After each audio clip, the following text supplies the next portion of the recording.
Aunque decía, si os parece, seguimos con las fuentes del derecho administrativo. Como os dijimos, o como dijimos el otro día, la administración, en cuanto a fuentes, tiene un papel importante dentro de toda esta circunstancia. ¿Por qué?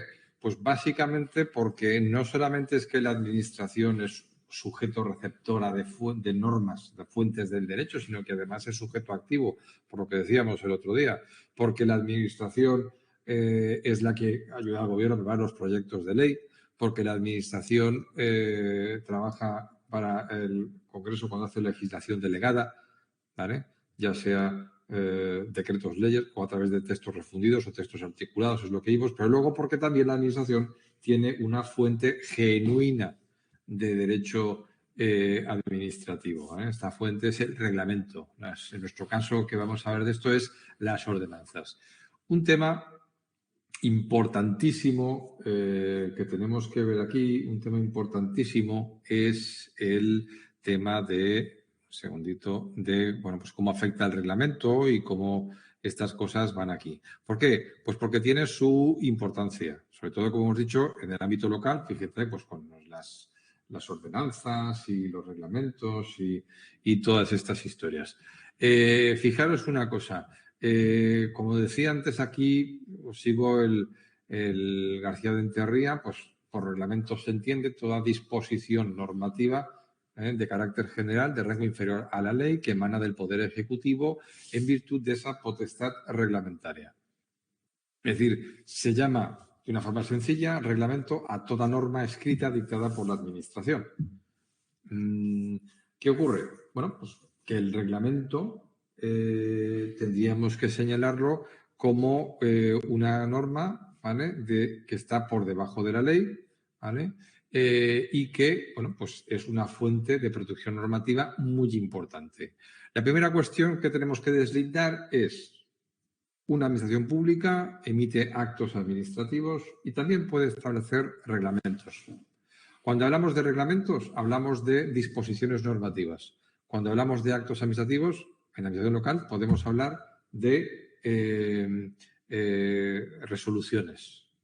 Por eso, cuando oigamos esto, bueno, pues que nos suene según lo que estemos diciendo. La primera cuestión que tenemos que decir, por lo tanto, es innovar. Es decir, ¿cuál es la diferencia entre reglamento y acto? El reglamento crea derecho, innova en el ordenamiento, ¿vale? Mientras que el acto administrativo tiende a aplicar el ordenamiento.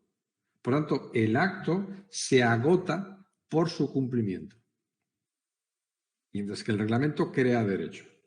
Aquí os dejo una sentencia, ¿vale?, que lo deja bastante claro. El reglamento tiene siempre un contenido normativo, establece auténticas normas jurídicas y se instalan de forma estable en el ordenamiento jurídico y lo innovan. Por contra, los actos administrativos generales, ¿vale?, son los que, estando dirigidos a una prioridad de personas que a menudo no puede concretarse, bueno, se refieren a un caso concreto y agotan su eficacia aplicados al mismo. ¿Por qué? Porque, bueno, si hablamos de distinguir entre un acto administrativo normal, es decir, pues, un certificado de empadronamiento y una ordenanza, pues hombre, pues lo tenemos claro. Pero resulta que a veces esto no está tan claro.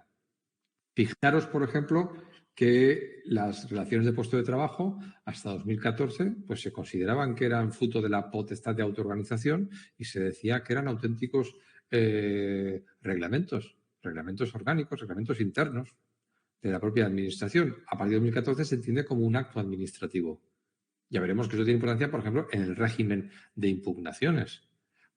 Hace no mucho, cuando vimos el tema de las subvenciones, vimos que las bases para subvenciones pueden ser a la vez reglamentos, ¿eh?, o actos administrativos, por la excepción del 23 de la Ley General de Subvenciones y la sentencia que os aludí allí.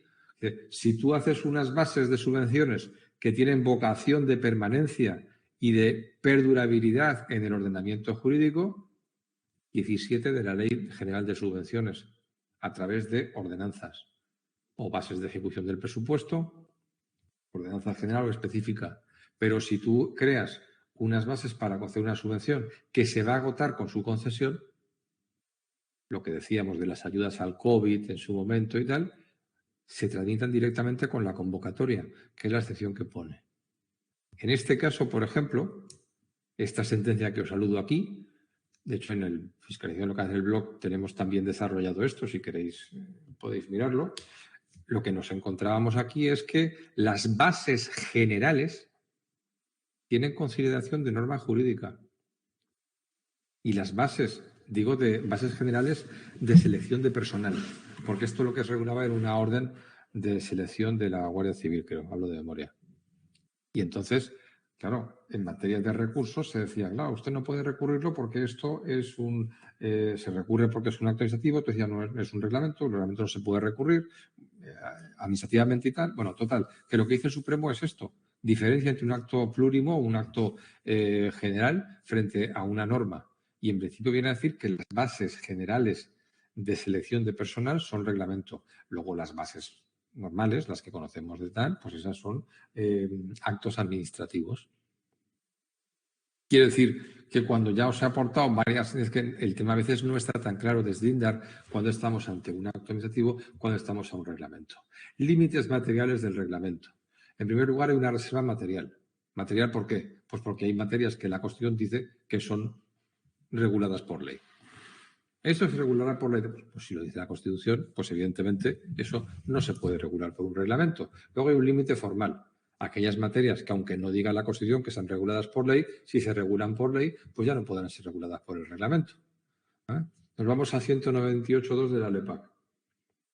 Los reglamentos y disposiciones administrativas, ¿vale?, tienen unos límites, que es la Constitución, las leyes, y regular aquellas materias que la Constitución o reconoce competencia a las Cortes Generales o a la Asamblea Legislativa sin perjuicio del desarrollo o colaboración con respecto a la ley. No podrán tipificar delitos, faltas, infracciones administrativas, penas, sanciones, así como tributos, exenciones y tal. Este fin de semana me hacía unas preguntas porque habla de cómo es compatible este artículo 128.2 con el artículo 4 de la Ley de Bases del Régimen Local, que habla de la potestad tributaria.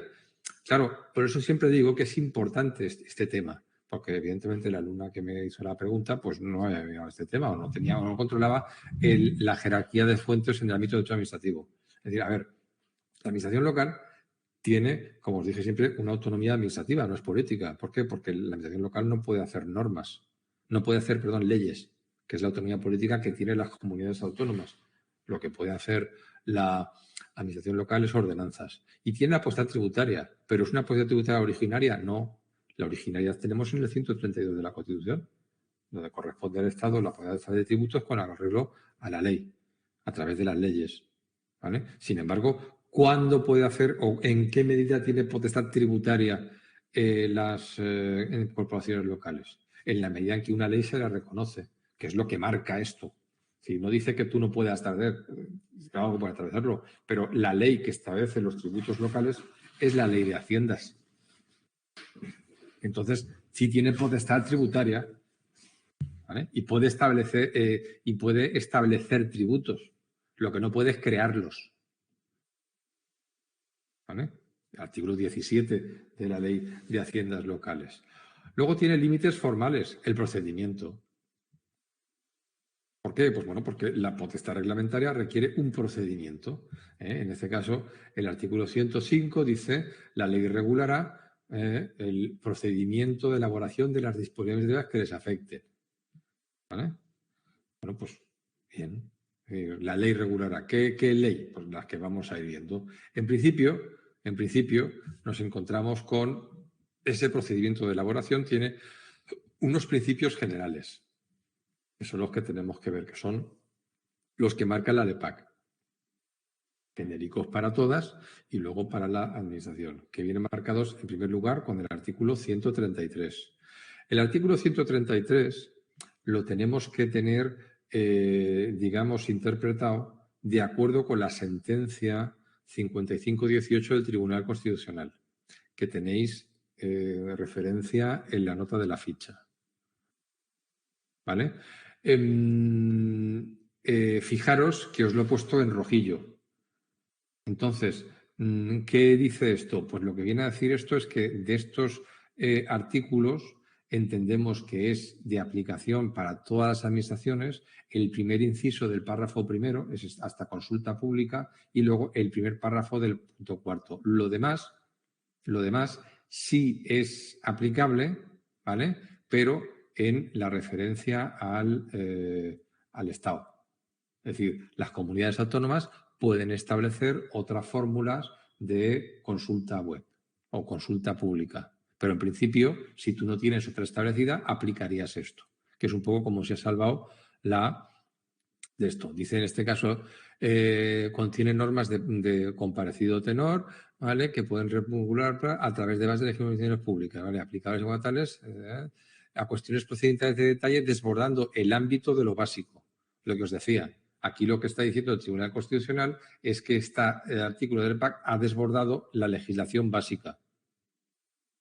¿Vale? Vulneran por ello las competencias estatutarias de las comunidades autónomas en relación con la elaboración de sus propias disposiciones. Con lo cual, esto se puede usar, pero con carácter supletorio a lo que establezcan las comunidades autónomas. Primera cuestión, entonces, que nos encontramos con esta consulta web. ¿Vale? La consulta web, os dejo aquí una sentencia reciente, lo que viene a decir es que se trata de un procedimiento de transparencia y de participación ciudadana, por mandato de lo que vimos en el 9.2 de la Constitución 105A, que se realiza antes de redactarse el proyecto normativo, permitiendo con ello a la Administración tener un conocimiento directo de la percepción de los destinatarios de la norma, de la concreta realidad que va a someterse el proceso normativo. Por tanto, cuando hablamos de una consulta web, es una cosa súper sencilla. Es decir, que se trata simplemente de publicar un anuncio en la página web, por ejemplo, porque acordaros que los por ahí pues ya no es así, diciendo, miren, voy a hacer una norma de este calibre. ¿Tienen ustedes algo que decir? Ni siquiera tiene que haber un texto. Porque de hecho lo que se trata es de que el texto se enriquezca con esa participación y surja después. Os dejo aquí un ejemplo de consulta web y una consulta previa. Los hay más sencillos y los hay más tal. Luego volveremos con la consulta web en el ámbito local. Clases de reglamentos que nos podemos encontrar. En primer lugar, por su relación con la ley. Los hay independientes, que son aquellos dictados fuera del ámbito de reserva material, ¿vale? En materia informal y que suele ser de organización administrativa. Por ejemplo, el reglamento orgánico municipal sería un reglamento independiente. El reglamento que regula el funcionamiento del transporte de viajeros local, pues podría ser esto. O el reglamento que regula la limpieza viaria por parte de tal, pues sí, sería un reglamento. Luego están los ejecutivos. Son aquellos reglamentos que desarrollan y complementan una ley, ¿vale? Porque así lo establece. Tenéis el reglamento de contratos, el reglamento de la Ley General Tributaria, por ejemplo, el Real Decreto 500/90 que desarrolla la Ley de Haciendas en materia de presupuestos, ¿vale? Entonces, respetando siempre esa reserva material y con un procedimiento reglado. Y luego están los reglamentos de necesidad. Estos son un poco aquellos reglamentos que hacen frente a riesgos extraordinarios con carácter excepcional y que justifica dictar estos reglamentos al margen de procedimientos y limitaciones propias de la potestad reglamentaria. Aquí estaríamos hablando, por ejemplo, de los que surgen en el marco de la ley de procedimientos de alarma, excepción y sitio, la Ley Orgánica 4/81, y en el ámbito local hablaríamos de los artículos 21.1 letra M de la Ley de Bases de Régimen Local, que es cuando habilita al alcalde a adoptar, pues eso, por resoluciones o normativa por extraordinaria necesidad. Sería el caso que tendríamos aquí establecido. Luego los podríamos clasificar por el origen, y aquí llevamos con el 128.1 de la LEPAC, que son los reglamentos que se reconoce, pues al Estado, ¿vale?, a las comunidades autónomas y a las corporaciones locales. Bueno, pues los tenemos ahí. Por lo tanto, tres tipos que es la clásica regulación. Otra cosa importante que establece la LEPAC, como si queréis novedad, es los principios de buena regulación.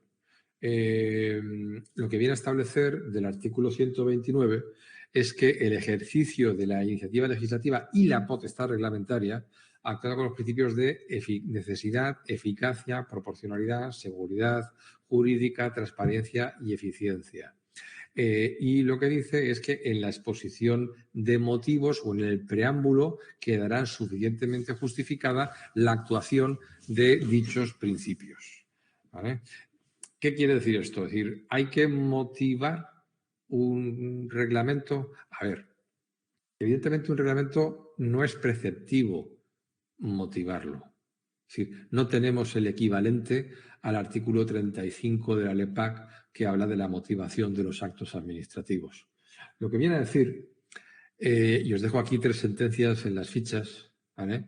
Es que, evidentemente, la potestad reglamentaria es, vamos, es una manifestación característica de la discrecionalidad administrativa. Pero aún así, deben motivarse, en alguna manera, las razones de por qué se innova en el ordenamiento, por qué se regula, porque eso es una garantía del propio marco de la legalidad. En este caso, otra sentencia, 2022, del Supremo, dice, lo que se impone al titular de la poder reglamentaria es que para la aprobación de la norma deje constancia de las razones que llevan a su promulgación y la oportunidad de la regulación que se hace.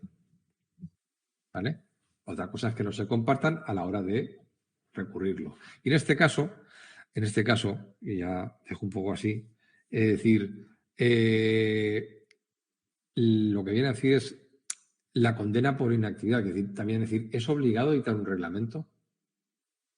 Claro, hasta ahora estamos hablando, bueno, pues a ver, es una norma discrecional, evidentemente, es una norma que dicta la administración porque quiere, tiene que tener, no es obligado motivar, pero en cierto modo tiene que establecer de tal manera que se pueda controlar las razones por las que se hace, porque es una garantía del principio de legalidad, porque si no caeríamos en la arbitrariedad.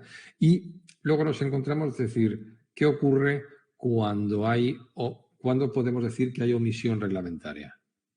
Es decir, ¿cuándo se puede condenar por inactividad a la Administración? Hay una sentencia que es de 2021 que dice que el control jurisdiccional de las omisiones reglamentarias es viable con dos cuestiones. Primera, cuando la omisión constituya el incumplimiento de una obligación prevista expresamente en la ley y cuando la omisión de la ejercicio reglamentaria suponga la creación implícita de una situación jurídica contraria al ordenamiento jurídico. Estos dos me interesa ponerlo aquí porque son, digamos, las dos toques que marcan de cuándo se puede medir que la Administración tenía que dictar una norma y no la dictó. ¿Vale? Por tanto, el ejercicio de la potestad reglamentaria, como decíamos en este artículo 129, es fruto de los principios de buena regulación. En este sentido, esos principios que hemos nombrado al principio son, primero, necesidad y eficacia. Es decir, debe de establecerse la justificación de la iniciativa normativa. ¿Vale? Porque va para el interés general, identificando claramente los fines perseguidos y además que es el instrumento de eficacia más adecuado para garantizar su consecución. Es decir, la sentencia que os dejo aquí en la ficha de 2023, de febrero del año pasado, establece que a pesar de que no hay ninguna norma que imponga lo que decíamos antes, ¿no? De ese deber de motivar, es decir, no cabe sostener que cualquier opción reglamentaria que no contravenga directamente deba reputarse válida, porque las administraciones deben establecer o deben indicar que justifican su decisión normativa y nada impide verificar esto, ¿vale?, a través del control judicial. Porque, claro, evidentemente, si no, un reglamento no se podría impugnar por razones formales, ¿no?, por razones materiales, solo puede ser por incumplimiento del procedimiento. Proporcionalidad. El reglamento es ejercer una potestad discrecional, como decíamos antes, y evidentemente todo es un acto de intervención y toda cuestión de intervención y de normar una actividad pues requiere que quede preciso que es la opción menos restrictiva para que se cumpla o para conseguir el fin público que se pretendía remediar. Seguridad jurídica. Hoy en día, telita. Porque además de motivar, tenemos que tener muy claro que debe servir a la seguridad. ¿Qué significa esto? Tener en cuenta que lo que decían creo que era lo de la legislación motorizada, que es el derecho administrativo. O sea, si hay algo que tenemos en este país, mirad el voy todos los días, son reglamentos. Una orden ministerial es un reglamento. Acordaros que no solamente en el ámbito local, pero claro, lo que tenemos que evitar es dejar un marco normativo estable, predecible e integrado que dé certidumbre. ¿Por qué? Pues porque tenemos que tener mucho cuidado de que no interferir en normativa estatal, normativa autonómica o normativa europea. ¿Vale? Y a veces ocurre. Te pones a regular el uso de la playa y resulta que ahí estás invadiendo en esos usos y tal, porque competencias que puedan ser del Estado. ¿Vale? O te metas con la seguridad ciudadana y a veces en un aspecto pues, puedas ir más allá. Es decir, hay que vigilar todo eso porque, claro, si no, nos cargamos el sistema jurídico. Por eso tenemos que obedecer, decíamos, necesidad de eficacia, proporcionalidad y seguridad jurídica. Luego también decíamos de transparencia. ¿Vale? Teníamos esto, acordaros que lo vimos en el tema 26, que lo hemos ampliado con el tema de la transparencia, y en este caso las administraciones públicas podían un acceso sencillo, universal y actualizado a la normativa en vigor, al proceso de elaboración, en los términos que marca pues, la normativa de transparencia, la Ley 19 de 2013, en su artículo 7. ¿Vale? No sé, nada más que añadir. Nosotros tenemos una normativa, un régimen especial, como luego veremos en el marco de las ordenanzas. Eficiencia. Es decir, hay que buscar que la normativa regulada imponga cargas administrativas que son innecesarias, accesorias o que no proceden, ¿vale? Y racionalizar, pues la gestión de los recursos públicos. Me ha pasado a veces, a nivel de anécdota, pues que en algún sitio me han puesto a hacer beneficios fiscales de ordenanzas que implicaban una burocracia o generar una burocracia que luego no era consciente de decir, si hablamos de un padrón de 9 o 10 millones de euros y estamos hablando de que imponemos una bola excesiva para luego un efecto de 20.000 euros, pues hombre, no parece que esa cuestión sea muy eficiente. Y luego, evidentemente, puede que tener eso un coste presupuestario, un coste, y debe cumplir con los principios de estabilidad presupuestaria y sostenibilidad financiera que nos marca pues, la Ley Orgánica de 2012 que regula toda esta cuestión. Tienen que valorarse y tiene que ver que todo esto lo cumple. Respecto de la publicidad de los reglamentos, el artículo 131 nos marca que se tienen que publicar el día al final correspondiente. La publicación en la sede electrónica tendrá los mismos efectos que la normativa o que la edición impresa y que la publicación en el Boletín del Estado o en la sede electrónica tendrá carácter de oficial y auténtico y con los efectos previstos en el título preliminar del Código Civil. Esto es un principio, digamos, general. ¿Por qué? Porque nosotros, claro, cuando en el ámbito local nos regimos por las ordenanzas y los reglamentos. Y ahí ya tenemos la publicidad que marca la ley especial. ¿Vale? Pero bueno, en principio lo que queda esto es que los reglamentos tienen que publicarse. Plan normativo. Esto lo tenemos en el artículo 132. Establece la obligación de que anualmente deba hacerse un plan normativo. Os dejo en la ficha el Real Decreto 28617 que establece cómo se regula el plan normativo del Estado, por si algún día tenéis que hacer o mirar alguno, pues cómo se hace el procedimiento. Lo que me interesa establecer aquí o determinar es, bueno, ¿y qué pasa? ¿Qué pasa si resulta que no aprobamos ese plan anual normativo? ¿Qué efectos tiene aprobar una ordenanza sin eso? Aquí os dejo una sentencia del TSJ de Madrid y de Galicia donde señalan, no ha llegado al Supremo el tema, que debe considerarse como una irregularidad no invalidante, como un defecto formal. Por tanto, no hablaríamos aquí de nulidad, que era lo que se perseguía. Aquí se atacaban unas ordenanzas pidiendo que, como no se han publicado en el plan normativo, pues que provocaba la nulidad. Bueno, pues no. Es decir, acordaros que la anulabilidad no existe en la normativa reglamentaria, luego lo desarrollaremos, pero que es una irregularidad, es un defecto de forma, pero que no invalida el acto. ¿De acuerdo? Vale, hasta aquí lo general. ¿Tenéis alguna duda, comentario o cuestión?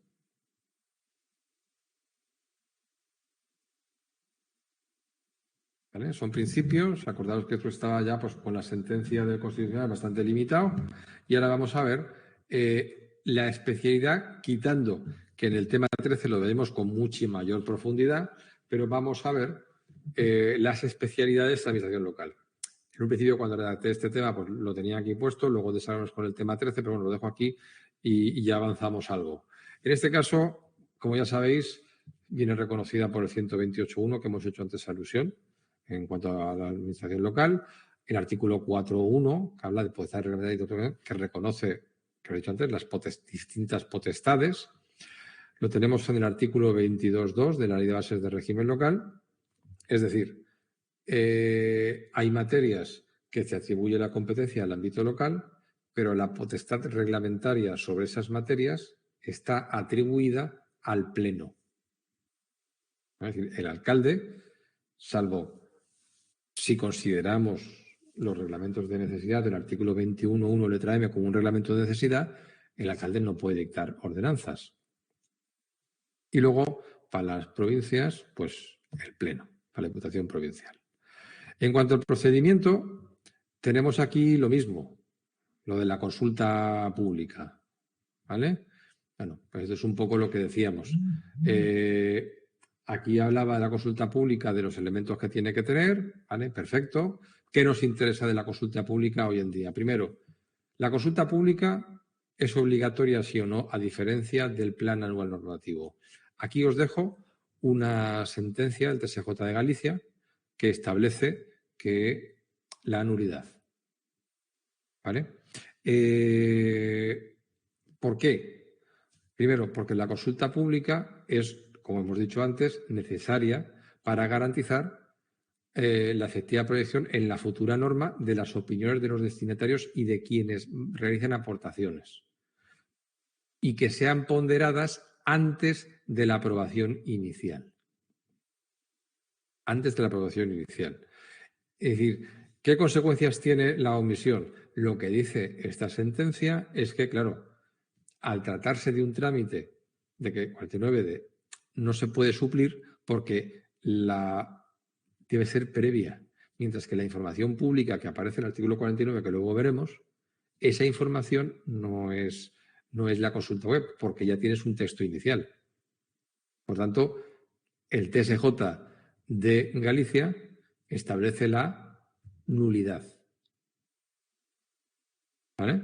Por tanto, es importante la consulta web para que se ponderen los intereses o las opiniones o la participación de la sociedad o de los grupos antes de que se inicie el procedimiento. ¿Vale? Antes de que se inicie el borrador, para que influya allí. La información pública es otra cosa. Por eso lo que dice aquí es que ese vicio no se puede suplir con el artículo 49 y provocaría la nulidad.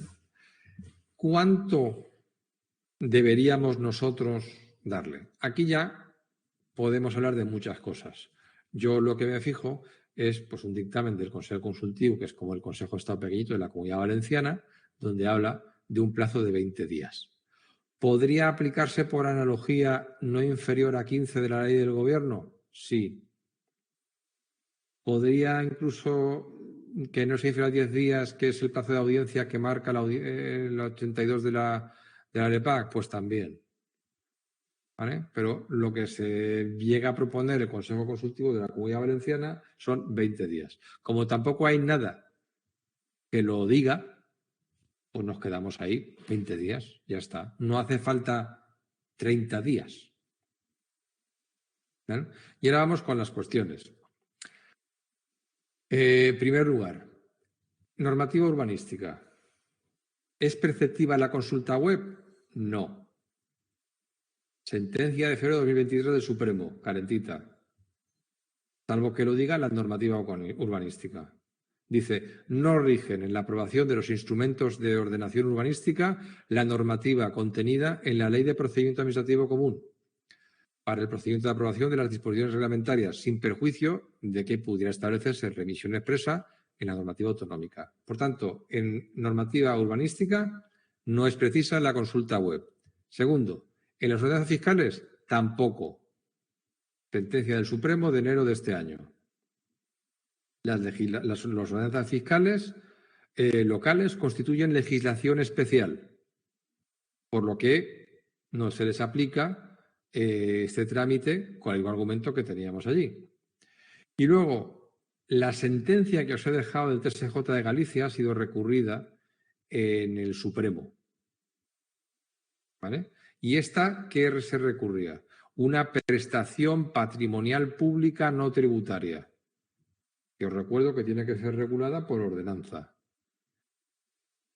¿Vale? Entonces, estamos a la espera de que en las prestaciones patrimoniales públicas no tributarias diga el Supremo si es preceptiva o no la consulta web.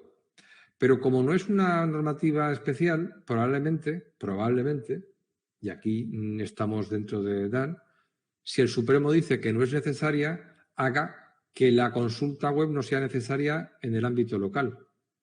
Porque el artículo 49 de la Ley de Bases de Régimen Local no es normativa especial también. No tiene un procedimiento, porque a la ordenanza a la que se refiere una prestación patrimonial pública no es fiscal, es una ordenanza general. Entonces, habrá que ver cómo responde el Supremo a esta circunstancia. A veces en derecho no están todas las respuestas en el momento. Es decir, esto se dictó y estamos a ver a la espera de que se pronuncie. Pero lo que sí tenemos claro es que para los exámenes, en las ordenanzas fiscales no es precisa la consulta web y en la normativa urbanística tampoco. En las demás ya veremos. Hasta el momento, lo que dicen es que la conculcación, cuando es preceptiva, provoca la nulidad. Porque también es verdad que en un procedimiento reglamentario la anulabilidad no existe. Porque lo que decíamos de la anulabilidad solo se provoca respecto a los actos administrativos. ¿Vale? Tenéis el artículo 48 de la LEPAC. Procedimiento en el ámbito local. Pues lo que decíamos, ordenanzas, artículo 49, el procedimiento genérico es el procedimiento inicial por el Pleno, información pública y audiencia de los intereses, un plazo mínimo de 30 días y resolución de las reclamaciones y sugerencias presentadas dentro de ese plazo y aprobación final por el Pleno, y en caso de que no hubiera o no se hubiera presentado ninguna reclamación o sugerencia, se entenderá definitivamente adoptado el acuerdo hasta entonces provisional. Una cuestión que os hago de aquí. Y como consecuencia de la exposición o la información pública se hubiera modificado la ordenanza, ¿hay que volver a dar información pública y audiencia? ¿Qué opináis?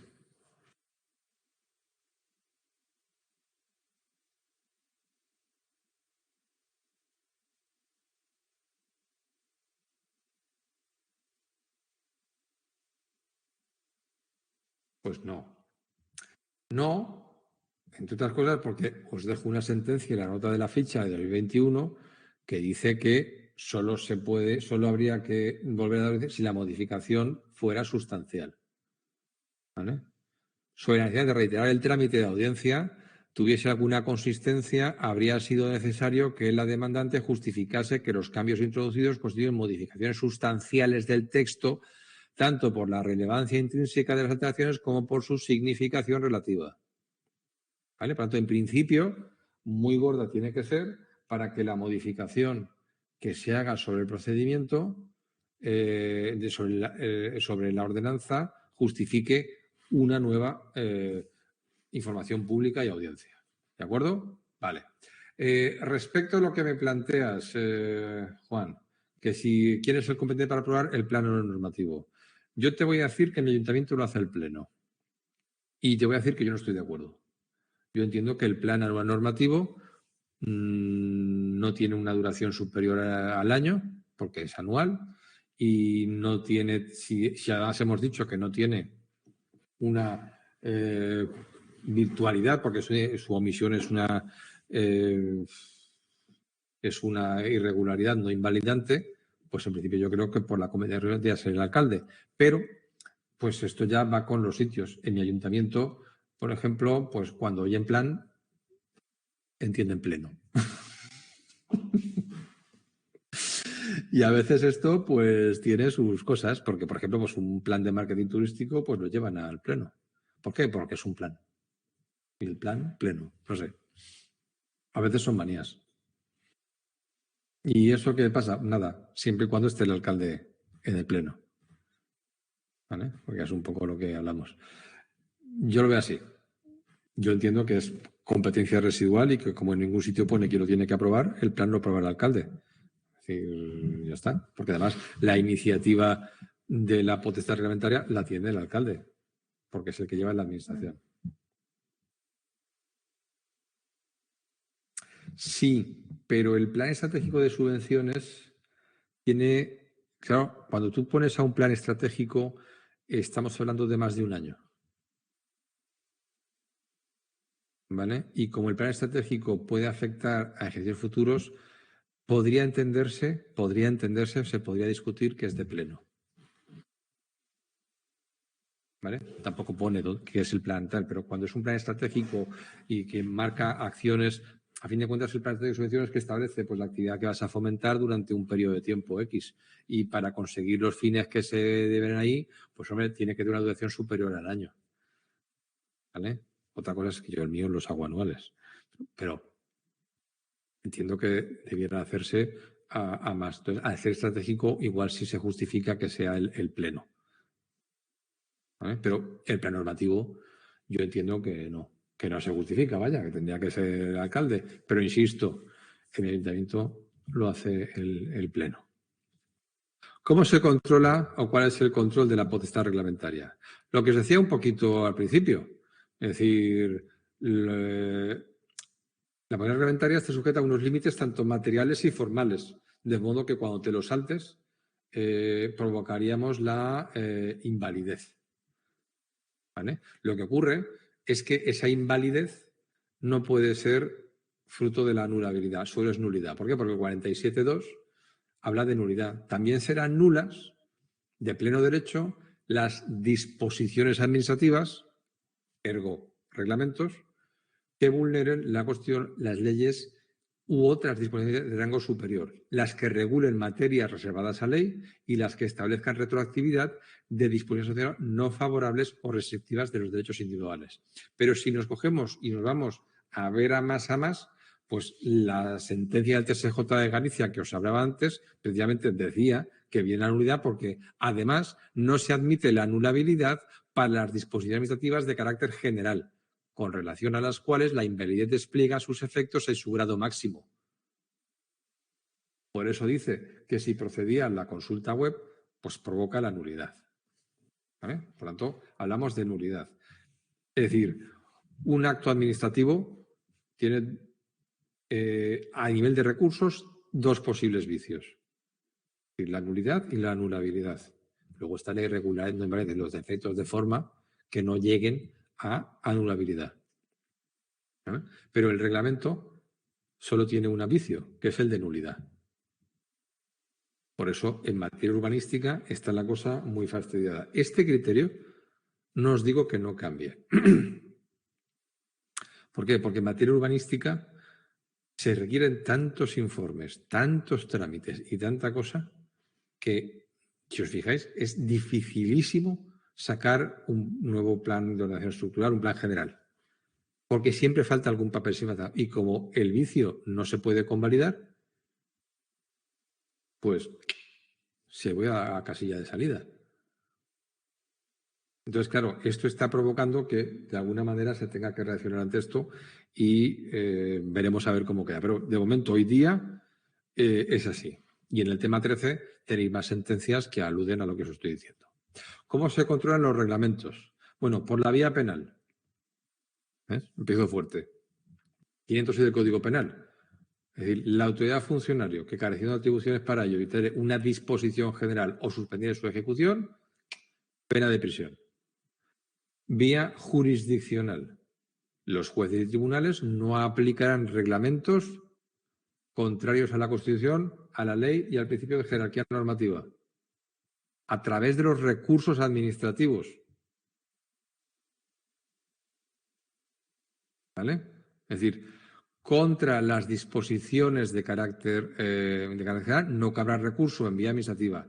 Los recursos contra un acto administrativo que se funden únicamente en nulidad de una disposición de carácter general podrán interponerse directamente ante el órgano que dicha resolución. Ahora diremos esto, que es el recurso indirecto per saltum. La revisión de oficio. ¿Vale? Asimismo, en las administraciones públicas, de oficio y prioritariamente favorables del Consejo de Estado o órgano consultivo de la comunidad autónoma podrán declarar la nulidad de disposiciones administrativas. Cuestión. Acordaros que la revisión de oficio de reglamentos solo es de oficio. Quiere decir, que no puede ser a instancia del interés de ciudadanos o del interesado. Porque los actos administrativos sí, pero los reglamentos no. También tenerlo claro, estas cosas caen. Y a través de la jurisdicción contencioso administrativa, de forma directa. De forma directa porque se pueden recurrir ante el contencioso. O sea, de forma directa no hay recurso administrativo contra un reglamento. Administrativo. Hay recurso jurisdiccional ante la jurisdicción contencioso administrativa. Y como los reglamentos son nuestras ordenanzas municipales y reglamentos, el recurso se interpone, artículo 10 de la Ley de la Jurisdicción, ante el TSJ. Ya voy soltando cosas. Actos administrativos de administración local se recurren ante el juzgado de lo contencioso administrativo. Reglamentos, ordenanzas y reglamentos ante el TSJ, artículos 8 y 10 de la Ley de la Jurisdicción. ¿Qué se permite? El recurso indirecto o per saltum. Significa esto, que tú puedes recurrir un reglamento a través de los actos administrativos de aplicación, ¿vale? Cuando estos actos son nulos por la nulidad de ese reglamento. ¿Vale? ¿Qué significa esto? Que tú tienes, por ejemplo, una ordenanza fiscal de plusvalías, pues tú a través de las liquidaciones, si la ordenanza es ilegal, puedes recurrir, porque si tú estás alegando que la liquidación de plusvalía está mal hecha porque la ordenanza es ilegal, ¿vale? Pues ¿qué ocurriría? Plantearías el recurso ante la jurisdicción contencioso administrativa, el recurso ante la administración.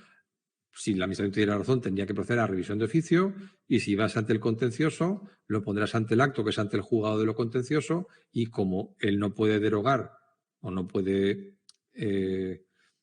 dejar sin efectos un reglamento, tendrá que ir al TSJ a presentar una cuestión de ilegalidad. ¿Vale? Pues esto lo vemos en el tema 8. Pero la cuestión para los test, ¿un reglamento puede ser recurrido directamente por un recurso administrativo? No. ¿Cómo indirectamente? ¿De qué forma? A través de los actos de aplicación del reglamento ilegal. Y luego acordaros que la revisión de oficio solo puede ser por parte de la administración, no puede ser instada por el ciudadano, cosa que lo diferencia de la revisión de oficio de los actos administrativos. ¿Alguna cuestión por aquí? ¿Acabamos con los reglamentos?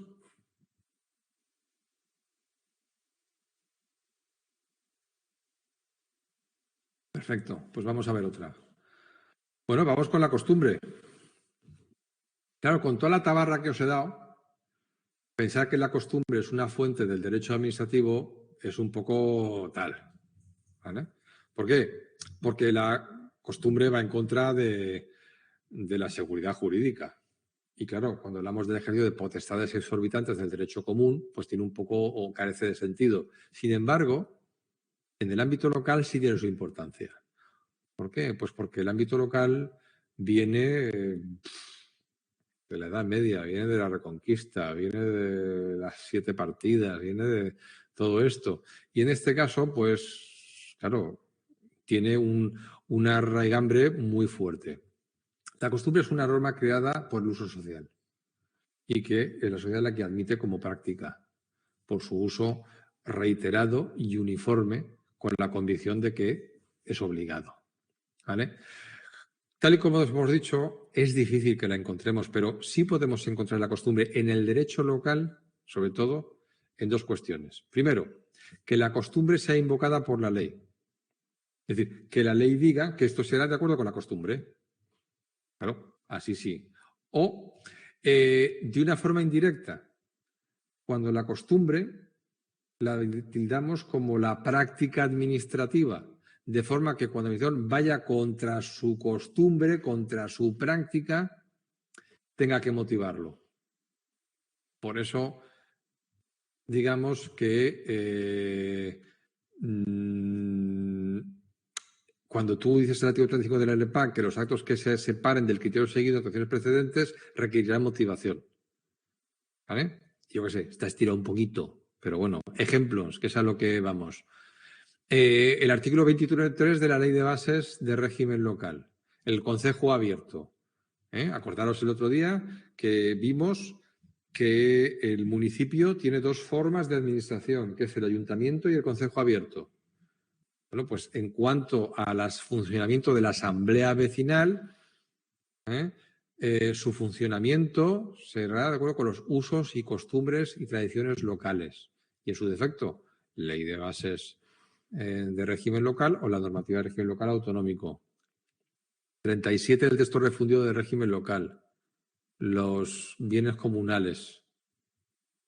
¿Vale? Los que se llaman, los comunales, estaba atrás. Habla de entidades como mancomunidades, comunidades de tierra, villa y tierra, ciudad y tierra, asocios reales, señoríos, universidades, tal, continúan con su normativa consuetudinaria o tradicional. ¿Vale? Excepto en las perras y en los inventarios, que ahí tienen que cumplirlo. Y luego los bienes comunales, el uso y disfrute sea de acuerdo con la costumbre.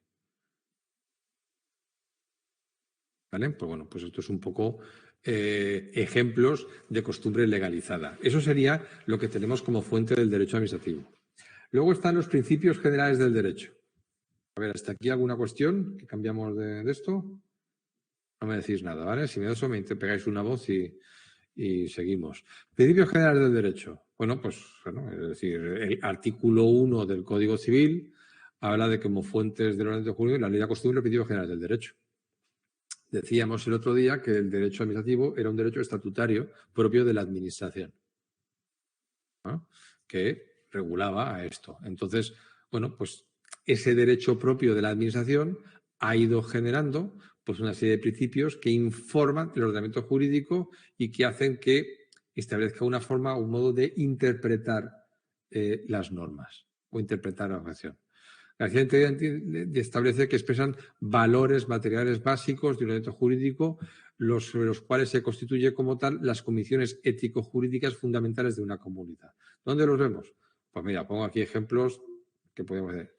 Superioridad material de la Constitución, jerarquía normativa y publicidad de las normas, el principio de legalidad, de responsabilidad, la interdicción en la arbitrariedad de los poderes públicos, la objetividad de la Administración, el control jurisdiccional de la Administración, ¿vale? Luego también el principio de conservación de actos jurídicos y normas, el principio de tipicidad, de culpabilidad e imputabilidad de las sanciones administrativas, el principio non bis in idem, el principio de buena fe, el principio pro actione, el de confianza legítima. De hecho, antes me has preguntado, estaba Juan preguntándome que cómo, pues lo que decíamos, es un principio de derecho administrativo, interpretar la norma de la forma más favorable al interesado.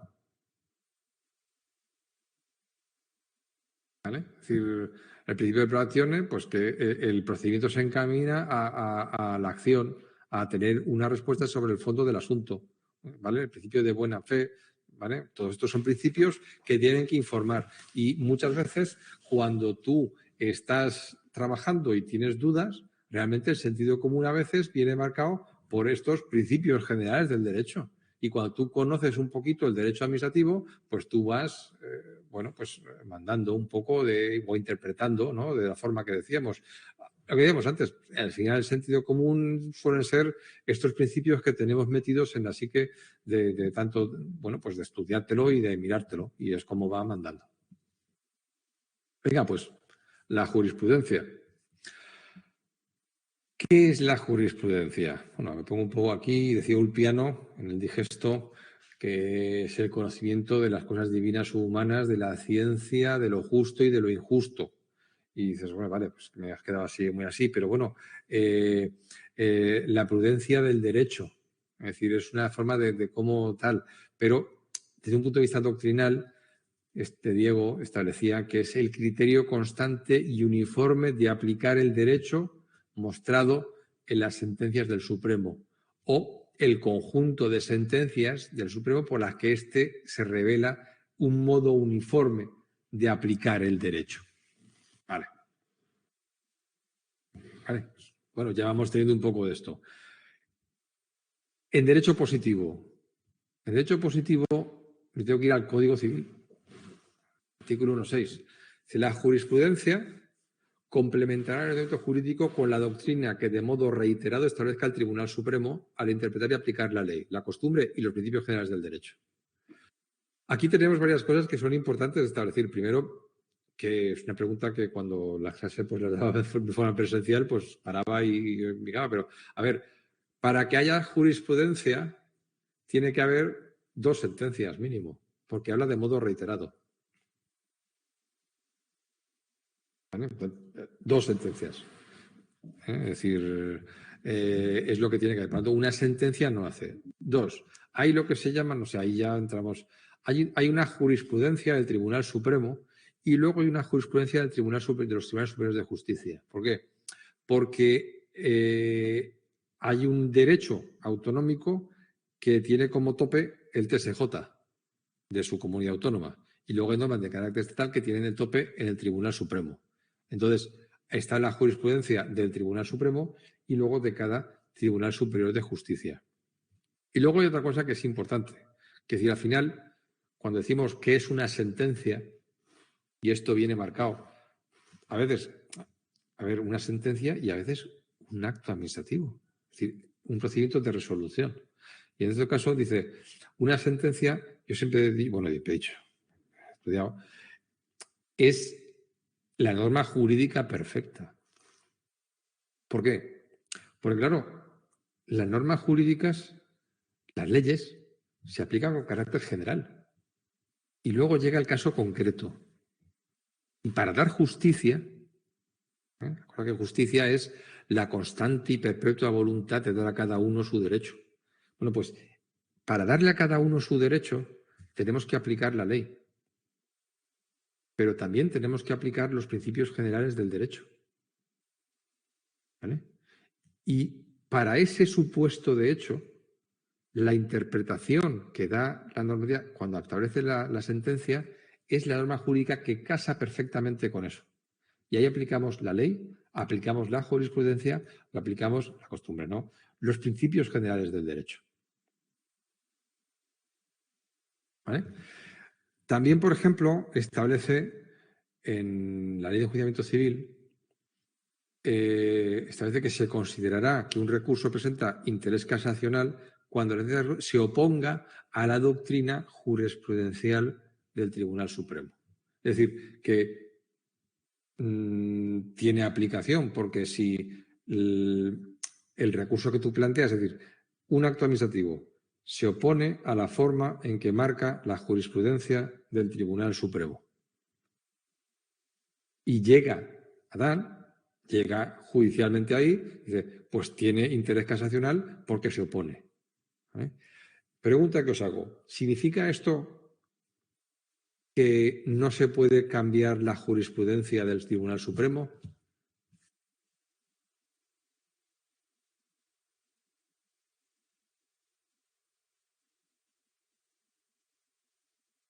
¿No? ¿Qué significa? ¿Que se puede cambiar o que no se puede cambiar?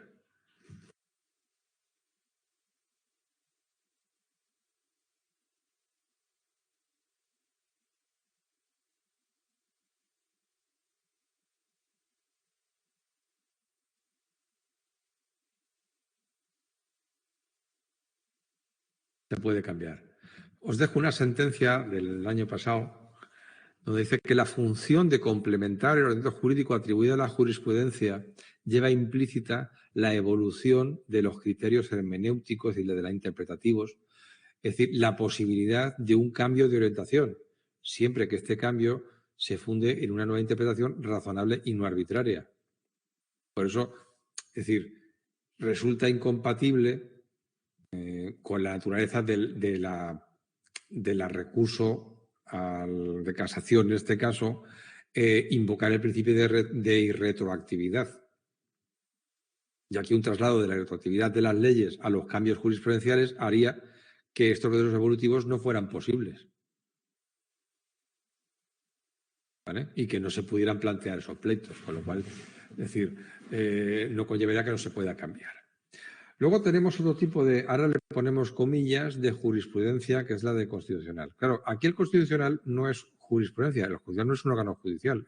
El Tribunal Constitucional es el supremo intérprete de la Constitución. ¿Vale? Entonces, ¿qué ocurre? Pues que como el Tribunal Constitucional es un órgano no judicial que interpreta la Constitución, la obligación es de aplicar la Constitución de acuerdo con su interpretación. Luego, aquí no tiene que ser reiterado. Mientras que la jurisprudencia que se requiere es reiterada para poder considerar una sentencia del Supremo o del TSJ como creadora de jurisprudencia, requiere dos, reiterado. En el constitucional solo falta una. ¿Vale? Solo hace falta una. Porque lo que es obligado es interpretar de acuerdo con lo que él establezca. Os tengo aquí una sentencia del 81, Tribunal Constitucional, porque, bueno, pues, una vez que este tribunal se ha pronunciado sobre el tema, todos los poderes del Estado deben acatar su decisión. Yo qué sé, si no lo creéis. Bueno, por último, sobre la jurisprudencia, os dejo, porque no voy a dar la tabarra, un vídeo que hice en su día, una práctica que hicimos hace tal, con las fichas, de, bueno, cómo buscar jurisprudencia en el CENDOG. ¿Vale? Entonces, como tenemos ahí esto y tampoco voy a dar esto, pues os remito ahí, lo veis y yo qué sé, pues puede estar chulo. ¿Vale? De cómo usar el CENDOG para buscar sentencias o cosas y tal. Vale, pues dicho esto, bueno, pues vamos a ver ahora el